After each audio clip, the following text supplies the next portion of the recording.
What happens when the life you planned changes in an instant? Today's guest, Doug Whitman, knows that question well. When his wife Pam suffered a sudden stroke, their lives shifted in ways they never expected. In this conversation, Doug shares the realities of caregiving, the struggles, the adjustments, the victories, and the moments that have brought them closer.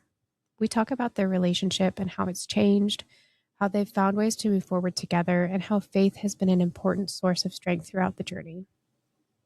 Whether you're a caregiver yourself, supporting someone who is, or simply trying to understand the experiences of those walking this path, Doug and Pam's story offers an honest look at love, perseverance, and finding hope in the midst of change. Hey, Doug, welcome to the studio. Thank you. All right, so you have worked with voice in the past quite a bit. You're on our education committee, and you were a speaker at our conference last year.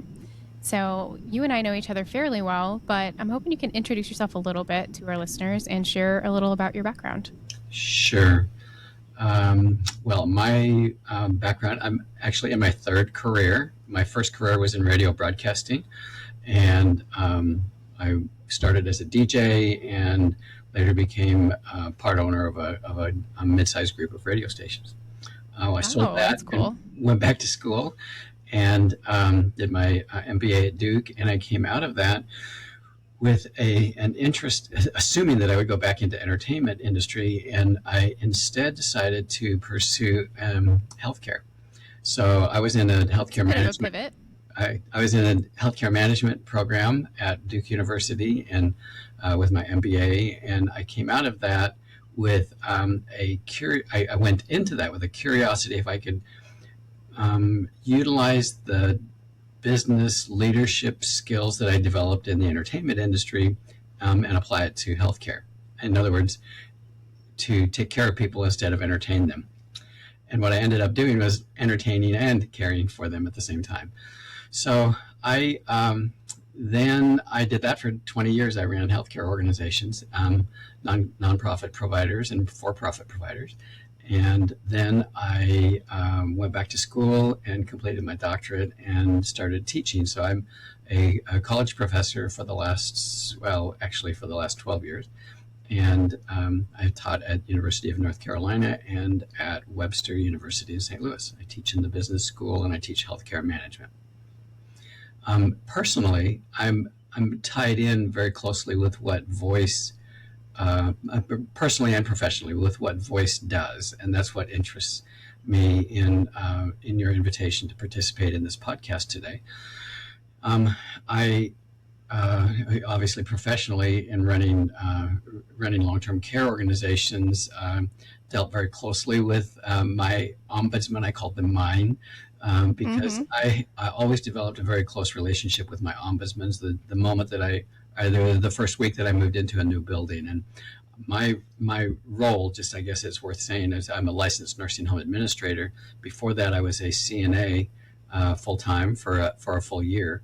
That I wanted to have the experience of working in the basic level of care in healthcare before I went into leadership roles. And so I did that, and I just loved the experience of it was very satisfying to take care of people who could not meet their own needs. And I developed a real affection for and recognition of the people who are in nursing home care or in assisted living care, that these are folks that have lived, most of them, long, full lives, and they have conditions now that make it difficult or impossible for them to provide basic levels of care for themselves.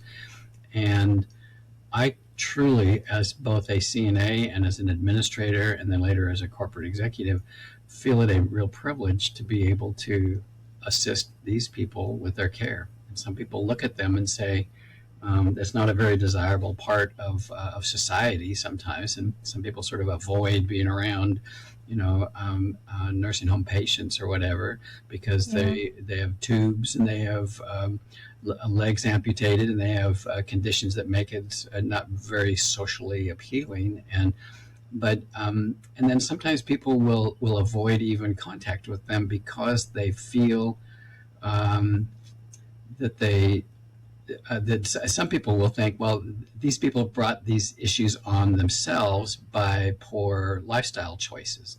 But you know what? I don't even think that. When I'm taking care of someone who has needs, why I just see the fact that, I mean, they didn't ask to be here. They might have made lifestyle choices, but that doesn't matter now. They are where they are, and this is a human being, and they deserve to be treated and respected and cared for as much as anybody else. And so I feel it a real privilege to be there to assist with that. Okay, so that's the second comment, and personally how I professionally how I get kind of associated with this, and then personally, my father was had Alzheimer's, and I was his personal care aide for some time, and began to really understand and appreciate the challenges associated with being a caregiver in a family for an individual with Alzheimer's. Um, it was very sad to see my dad decline in his communication skills. Was the first area because he was a professional communicator. He was a broadcaster, and so he was had worked in with the major networks in the United States, NBC and ABC and CBS actually, and so and he had a very well-known voice in broadcast media as a news broadcaster, and a lot of people relied on him for information. And then later, as he went into his Alzheimer's developed, why he had troubles finding the word for any basic, conversational language, and so it was very difficult. He also was an accomplished pianist, and he became very frustrated that he could not perform as he had before. So those were things that were just difficult to see in my dad.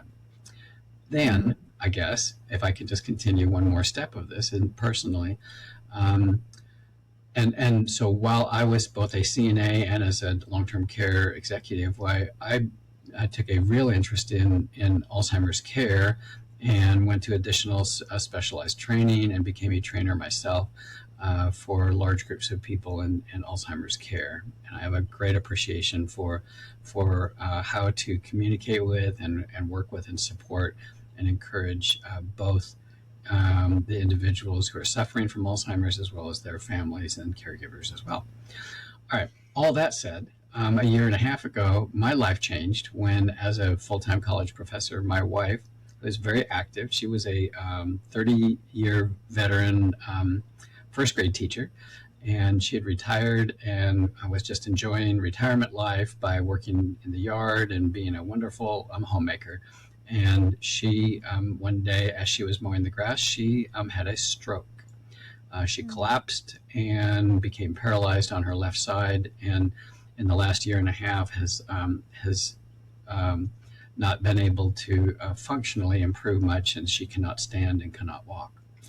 So my my life changed as I came to focus in my full attention on my wife and her needs. So I'm her primary caregiver. I do have some assistance that allows me from other caregivers that allow me time to come to work and teach my classes with my students. But I still do the majority of the care for my wife day and night. And so that's the new version of what I do as an individual caring for someone. And there's nobody I would rather provide care for than the person that means the most to me in my life, which is my wife. Yeah, absolutely. Absolutely. And I feel like we could probably do an entire podcast episode just on your career, Doug, because wow, what a storied one for sure.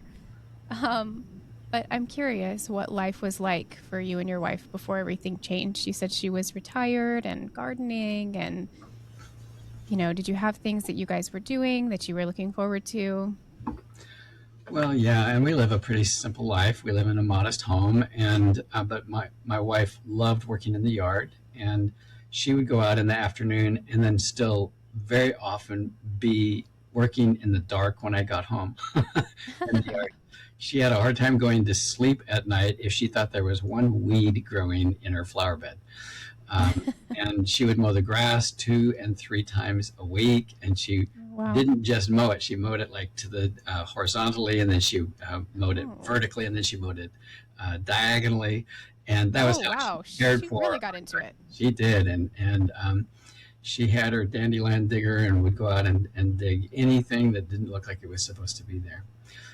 She also was very giving, a compassionate woman of other people. And in our church congregation, she was became she did not volunteer, but was asked to become the leader of, or actually the president of, the women's group at church, which was about 100 plus women, adult women, and this was during COVID. So a lot of women will recall the difficulties that were challenges to them as they were trying to manage homes and jobs and kids in school and homeschooling and all the things that were going on and those stresses. And so Pam was in a unique position as having been retired and having been a Mm-hmm. school teacher, that she could provide support and compassion and assistance to and counseling, really, not as a trained counselor, but as a support person Yeah.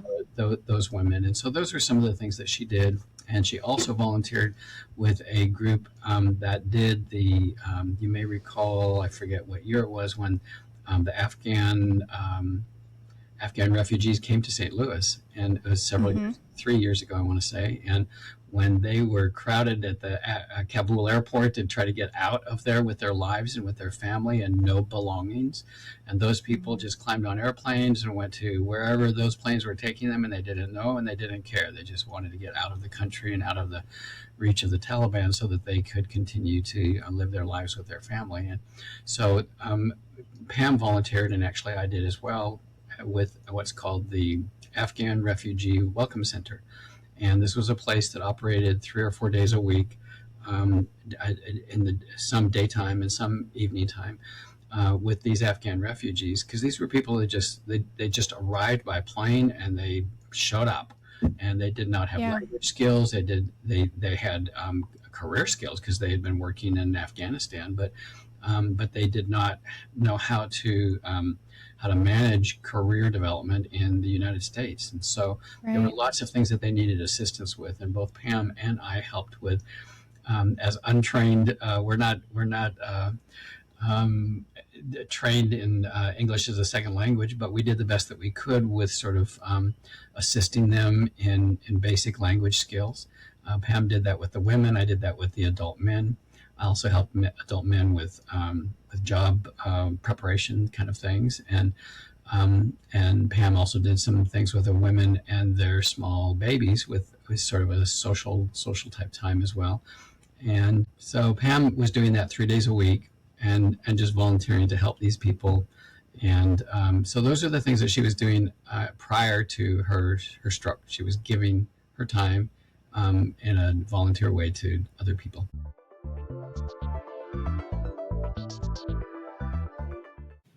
Are you looking to connect with a community of listeners who understand the unique challenges of caregiving?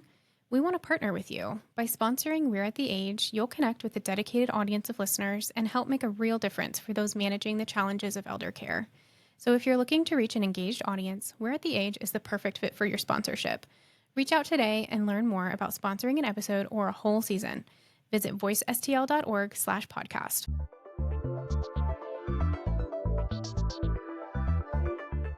Is there a moment after the stroke that you realized, I'm no longer just a husband, I'm now a caregiver?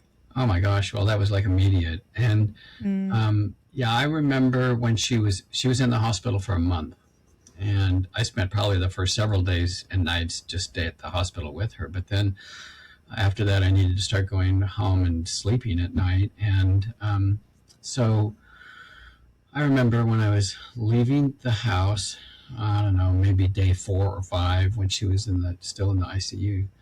And we have a dog. The neighbors were coming over and like feeding the dog and letting her out, and I was taking the dog with me to take to a kennel while we tried to figure out what we were going to do, because I knew that Mm-hmm. we couldn't continue to rely on neighbors to do our work for us. So then and as I was carrying the dog out to the car, and I was like halfway through the garage door from the house out to the garage, and I just stood there and cried. Mm. And I don't do that very often, but Yeah. I just I just needed to let out the difficulty of realizing that nothing would be the same from this day Yeah. forward. And so yeah, that was a real switch point for me. I was Yeah. removing the dog, which was Pam's, I hope after me, best friend, and she and knowing that when Pam came home that I didn't know how well she would advance, which turned out not to be the case, or that or how we would care for her, or how I would continue my job, which I need to work. And so that was a really a difficult switch point at which I realized that nothing would be the same. And Mm. then there were other points at which lots of other points where I was trying to figure out how to manage the care for Pam and work with my work schedule to some degree as well. Yeah. So at some point, you brought in professional help. Tell me about what brought you to the decision that bringing in um, professional caregivers was going to help you guys. Well, I really did not even have the capacity to explore that. And my sister, who lives in Idaho, became very interested. And we have two adult children, and they became very interested in trying to support me in trying to put stuff together. So it was actually those family members who did the initial research to find out that there was a website called care.com that Mm.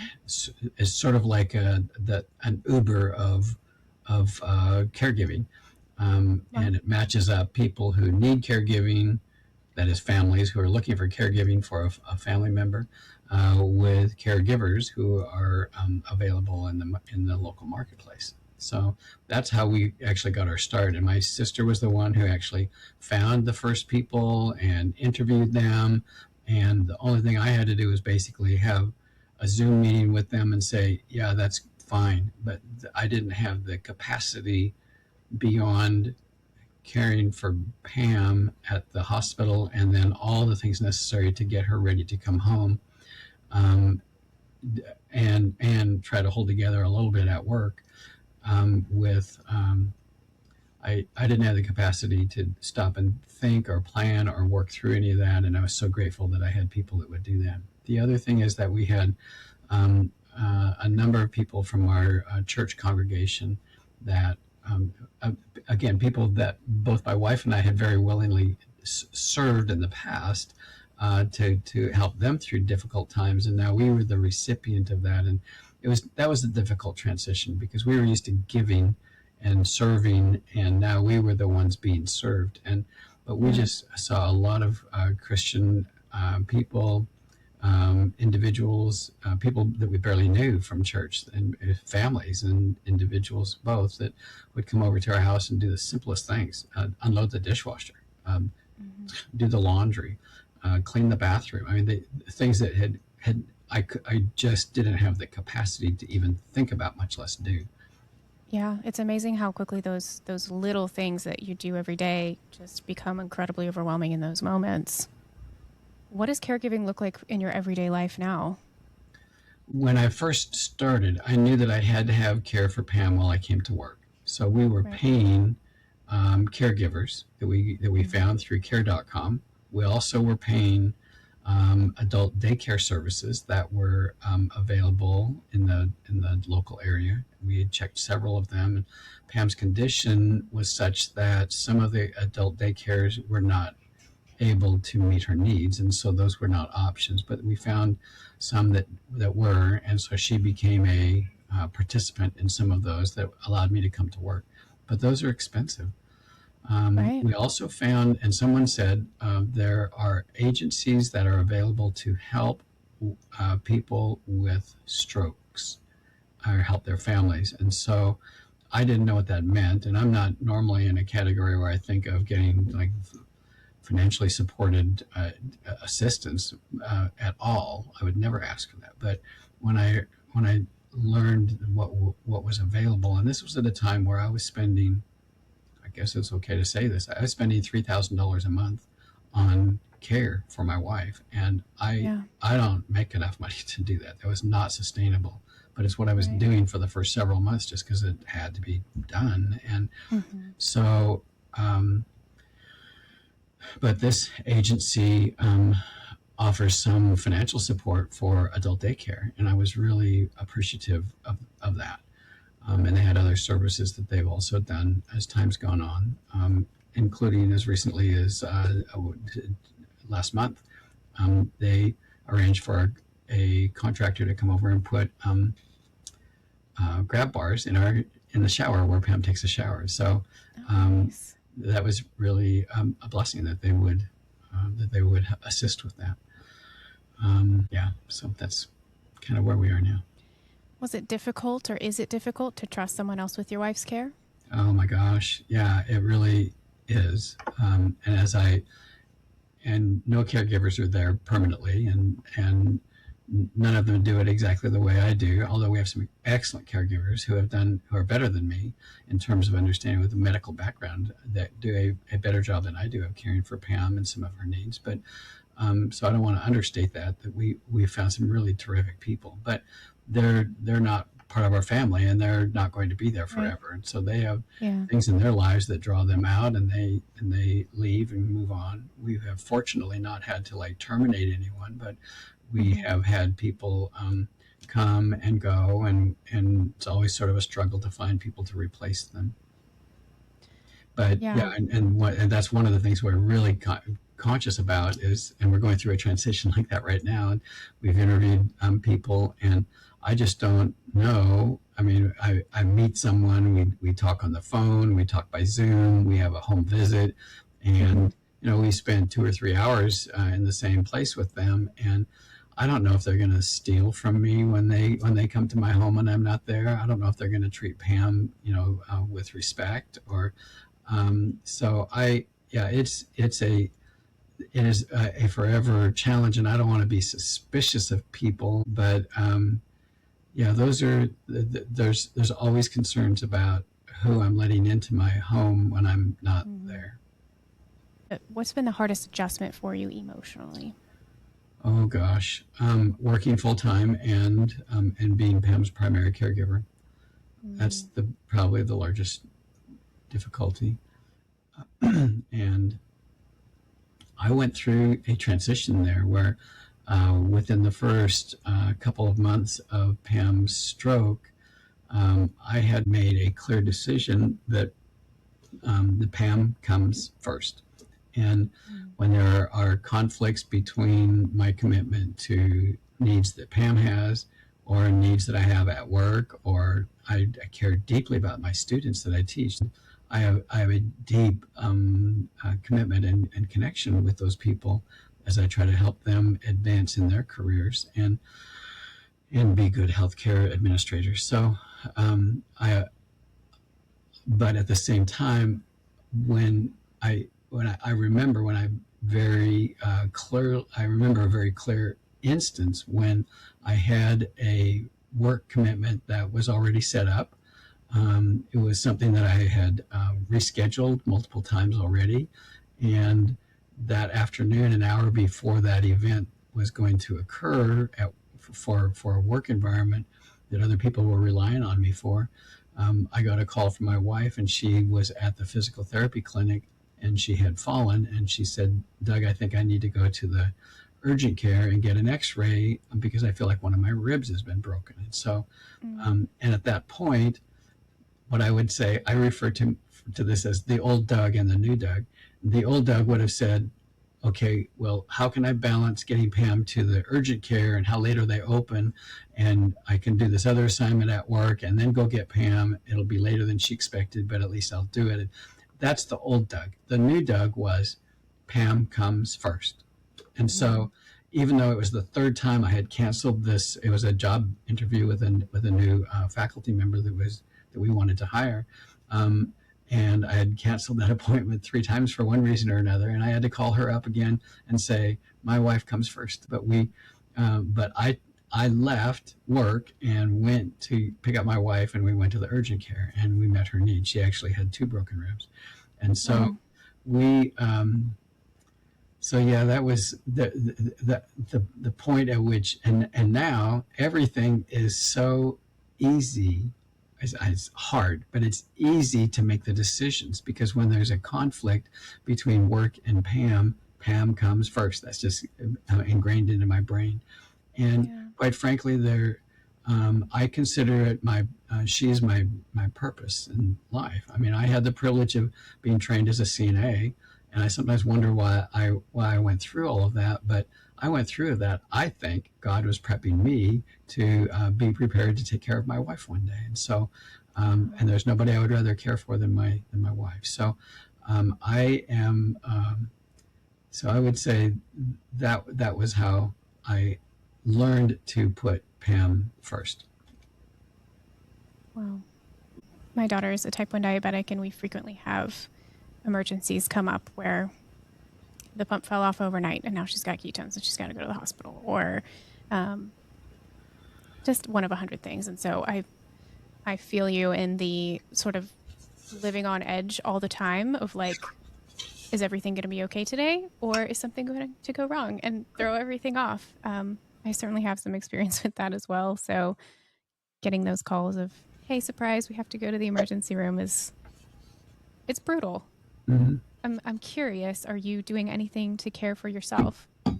That is a really important question, and I believe in self-care. So I'm very conscious in the way I have counseled with other people, that they needed to be taking care of themselves, and that comes in lots of different ways. But I'm a runner. I love to run. I've run lots of marathons and triathlons, and I enjoy doing that. But I will say, from the day of Pam's stroke, for probably 6 to 8 months, I didn't work out one time. And that was so unusual, because I'm used to being a daily runner. I usually run 2 miles before I go to work in the morning. So Wow. for me to just go 8 months with no physical activity was really difficult for me, and showed wear and tear on me. And gradually, as I've gotten more reliable assistance from outside caregivers, I have been able to start running again, and I'm now in a better place with my running. And I actually picked up something new recently. Is I've always been a runner, but I've never worked out in the weight room, and so I decided that I wanted to start doing that. So as one who's had shoulder surgery and lots of running injuries, surgeries, um, Yeah. I'm conscious of my body mechanics when I'm doing something new, like lifting weights. I run 1 mile before I start my workout, and then I go into the weight room and I start lifting weights. When I first started going in there, I had no idea what would wreck my rotator cuff that I've already had surgery on at least once. And so I just saw this big burly man that was obviously had spent a lot of time in the weight room, and I said, "Can you coach me on how to do the bench press so I don't wreck my shoulders?" And so he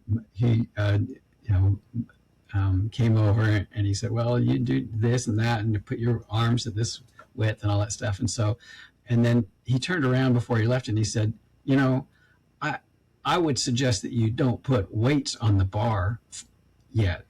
And I looked at him and I said, "You don't think I was going to put weights on this empty bar, do you?" Anyway, so that has become a wonderful outlet for me. And when I run, by the way, I always run outdoors. So I don't like to run on a treadmill. I never do that. So I always run outside, and sometimes it's cold, sometimes it's rainy, sometimes it's wet. And I still run outside. I run on trails, and I don't ever put anything like music in my ears. I just want to hear the pitter patter of my feet on the trail, Yeah. and I want to hear the squirrels and the deer run through the forest and the birds sing, and so that's my time to just focus on me, and it's been really Yeah. good for me. Thank you for asking that question. Yeah. That's great. How are you dealing with the grief of missing the life that you and your wife had before the stroke? Well, our whole world has changed. We used to travel some.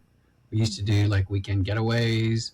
We used to go to musical theater and stuff like that.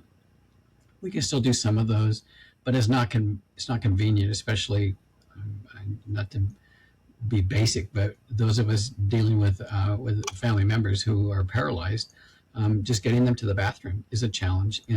Right. Um, and I will say I've had to get really comfortable knocking on the door to women's restrooms and saying, "May I bring my wife in?" Oh um, gosh. and Yeah. either waiting for them to leave or somebody saying, "Yeah, it's fine." Just and so Mm. it sounds a little weird, but I've gotten more comfortable with just taking care of my wife's needs. But that kind of thing takes time, and it, and not every place that has a so-called handicap bathroom is really all that accessible. I mean, getting Mm. out of the theater and getting to the locations, and it's there are a lot of public places where they say they're accommodating, but it's difficult. And so, Yeah. yeah, it has really changed that aspect. We do, but it's very limited. Our whole life is just now revolves around our house, where we were very home centered, but at the same time we were able to get out frequently. Yeah, that's Right. changed. It's changed a lot. Definitely. Have there been any unexpected moments of joy or connection? Or I know you mentioned your faith. Has that sort of buoyed you at all in this experience? Okay, that's good. That's a good question. So let me say, I've always known that when two people work hard on something in common, that they grow closer together, and indeed, Mm. that's what's happened. Um, my wife and I will celebrate our 50th wedding anniversary this summer, and Wow. I love my wife now more and more deeply than before her stroke because we spend so much time together and doing obviously just basic life functions, Yeah. um, but we are more connected today than we were before her stroke. And not that we were having troubles before that, we weren't. But um, and the other thing is that I'm a Christian man, and I um, I have gone through a significant transition in my relationship with God, and that Mm. is I realize that I have influence on how my life proceeds, but I don't Mm. control my future. And I think God has a whole lot more to do with stuff that happens in my life than choices that I make, although I can make Yeah. choices that mess it up. And so when good things happen, I've learned to be appreciative that when it when something that I worked hard on goes well, I know that it's something that God intended for it to go well, and I enjoy the Mm. satisfaction of that. When things go messy or break down or um, or go poorly or something just falls apart, my mom used to say that's when the cookie crumbles. It just sifts between your fingers. Mm. So when when one of those times happens, it used to the old Doug again. I say used to be really frustrated and work really hard to try to make it so it did work. Um, Yeah. that the plan or the intent or the project would be successful, um, and I would even like manipulate people or things or processes to make them work, and I would get all tied in and on about that. And I think from a spiritual standpoint, what I've learned is that there are times where when something really falls apart that's really damaging to me. I mean, maybe financially or personally or emotionally or stress, that it's something that God intends for me to go through to learn something. And so now I'm frankly more at peace with Mm.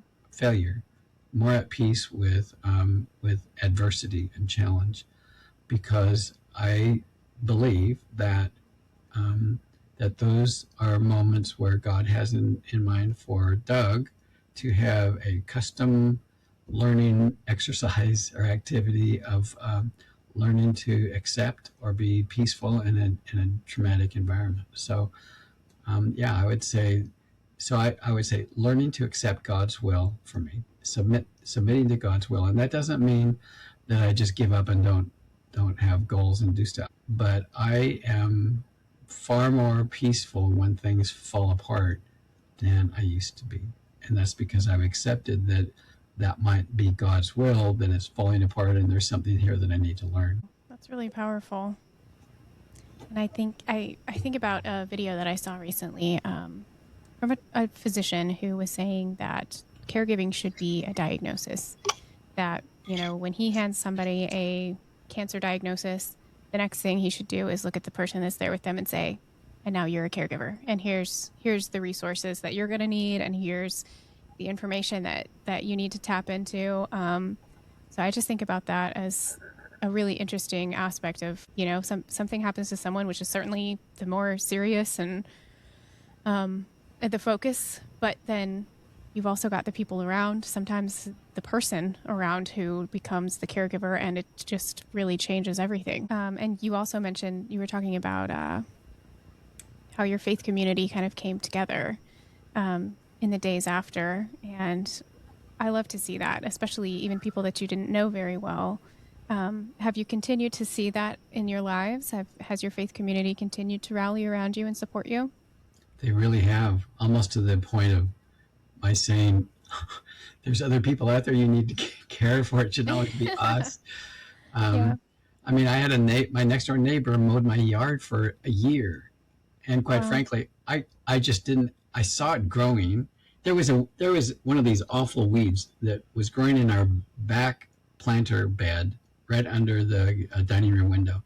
And it got so high that you could see it from inside the house, and it got so high it got to the roof. And it was just a big, huge, tall, awful weed. And I just didn't for the first months, I didn't even notice it because I was so overwhelmed with everything.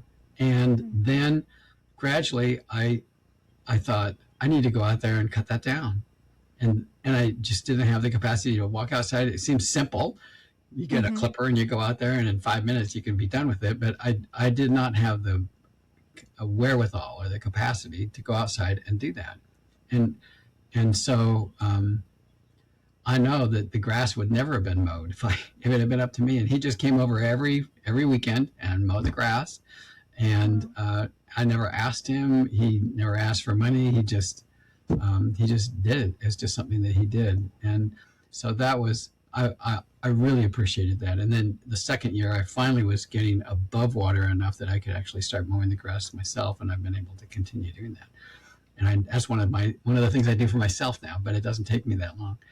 And then, but our faith community, our congregation at church, um, since my wife was a first grade teacher for 30 years, she has quite a library of children's books that she loves reading to Yeah. children. And the young women in our congregation, there's maybe 15 of them, have sort of adopted Pam as sort of a grandmother reader to them. And so they come over, I don't know, once a month or something like that.